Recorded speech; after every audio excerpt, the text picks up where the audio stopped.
මෙතන කතා වුණා අධ්‍යාපනය වෙනුවෙන් වෙන් කරපු මුදල් පිළිබඳව. අවුරුදු ගණනාවකට පස්සේ වෙන් වෙච්ච වැඩිම මුදල මේ 2026 වෙන් වෙලා තියෙනවා.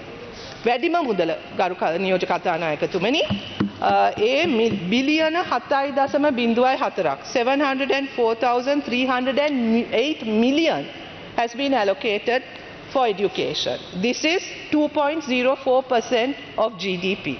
අපි කොතනකවත් කිව්වේ නෑ අපේ පළවෙනි වසර තුල 106ක් අපි දෙනවා කියලා. මොකද අපි දන්නවා ප්‍රතිපත්ති හදමින් ආයතනත් ශක්තිමත් කරමින් තමයි එතනට යන්න පුළුවන් කියලා. නිකම් මුදල් දැම්මට මේ ප්‍රශ්න විසඳන්නේ නෑ. ඒ නිසා ගරු නියෝජ්‍ය කතානායකතුමනි ගිය අවුරුද්දට වඩා මේ අවුරුද්දේ අපි වැඩියෙන් වෙන් කරලා තියෙනවා.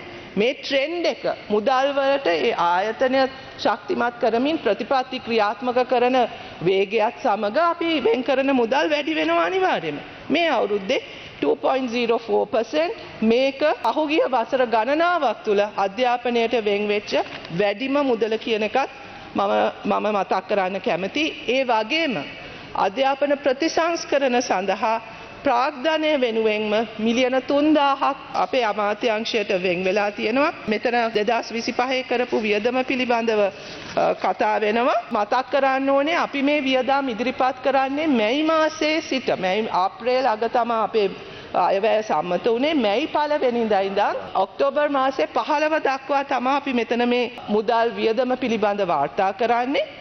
ඒ අනුව සම්පූර්ණ වෙච්ච කියන්නේ බිල් සියල්ලම ඉවර කරලා ගෙවලා ඔක්කොම සම්පූර්ණ කරලා තියෙනවා අපේ completed financial progress එක 18%ක්. ඒ වගේම තමයි with commitments ඒ කියන්නේ වැඩ ආරම්භ කළා දෙසැම්බර් මාසෙ වෙනකොට ඉවර කරන්න බලාපොරොත්තු වෙන ඒ මුදල් ප්‍රමාණයත් ඒ ව්‍යාපෘති ටිකක් ගත්තම අපේ ප්‍රගතිය 69යි. 69යි ගරු නියෝජ්‍ය කතානායකතුමනි මීට පෙර කිසි අවස්ථාවක මේ විදියට ඒ කාර්යක්ෂමතාවයක් අධ්‍යාපන ශාස්ත්‍රයේ පෙන්눔 කළා නැහැ.